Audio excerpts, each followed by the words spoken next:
Evangelist portraits are a specific type of miniature included in ancient and medieval illuminated manuscript gospel books, and later in Bibles and other books, as well as other media. Each Gospel of the four Evangelists, the books of Matthew, Mark, Luke, and John, may be prefaced by a portrait of the evangelist, usually occupying a full page. The symbols may be shown with them, or separately. Often they're the only figurative illumination in the manuscript. They are a common feature in larger gospel books from the earliest examples in the 6th century until the decline of that format for illustrated books in the High Middle Ages, by which time the conventions were being used for portraits of other authors. Author portraits. They originate in the classical secular tradition of the author portrait, which was often the only illustration in a classical manuscript, also used as a frontispiece.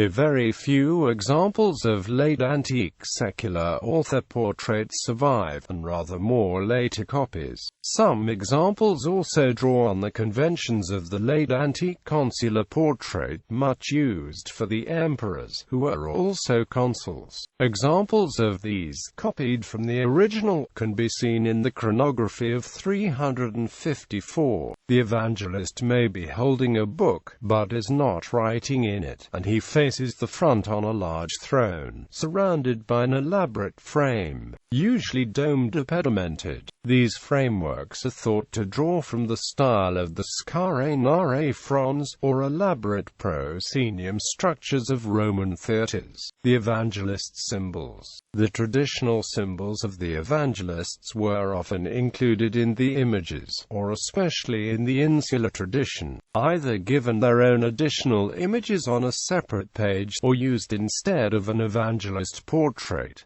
The symbols are the lion of Mark, the eagle of John, the ox or calf of Luke, and the angel or man of Matthew. Often all are shown with wings, as in the familiar winged lion used in the coat of arms of Venice, whose patron saint was Mark. Sometimes, as in the example from Lorsch, the symbols are shown dictating the text to the evangelist.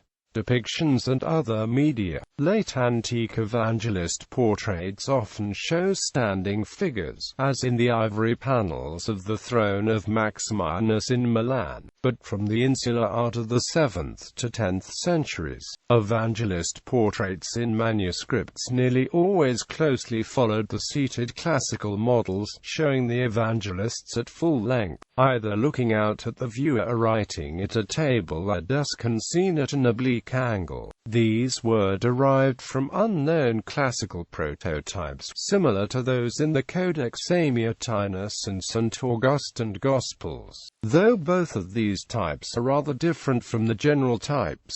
Usually a setting is provided for the figure. Details of the classical models, such as anachronistic scrolls and scroll boxes, and a small writing stand with a single dolphin-shaped support, survive well into the Middle Ages, sometimes clearly misunderstood by the artists concerned. Perhaps because of the secular origins of the typology, halos are less likely to be worn than in other types of image. The level of detail shown in the furniture and fittings is unusual for early medieval art. An arch behind the author, often with curtains hanging across it in some examples close to the classical models, gradually is turned into a decorative framing device for the whole scene. Early gospel books often had a very elaborate and costly treasure binding, a cover in metalwork, often with jewels and ivories. These most often featured a central panel with Christ in majesty, often including the evangelists and, or the symbols in the corners. Versions of the same composition appear in all media used for early medieval religious art, including wall paintings.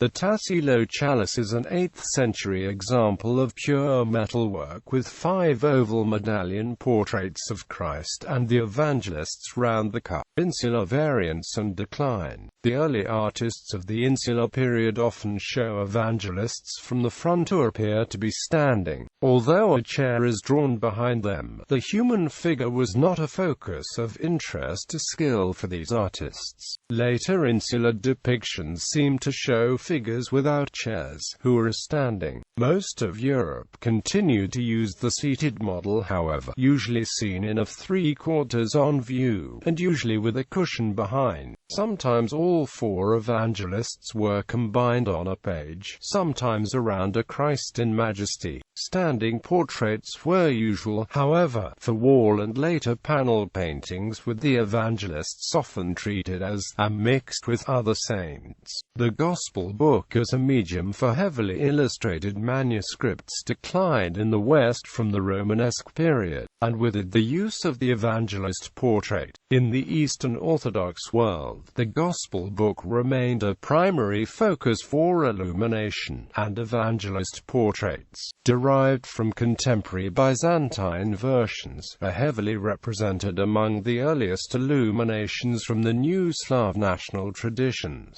such as the 11th century Ostromir Gospels and the Kitrovo Gospels of about 1390 from Muscovy. In the West, the portraits continued to be found in Bibles, more often as the picture within a historiated initial at the start of each Gospel. Other books sometimes contained them as well. Similar compositions began to be used for other Saint authors, especially for Saint Jerome, who is often shown in a book-lined study, often with his symbol, a lion, dozing at his feet. Similarly, Saint Gregory the Great may be shown with a dove, representing his inspiration from the Holy Spirit whispering in his ear. Gallery.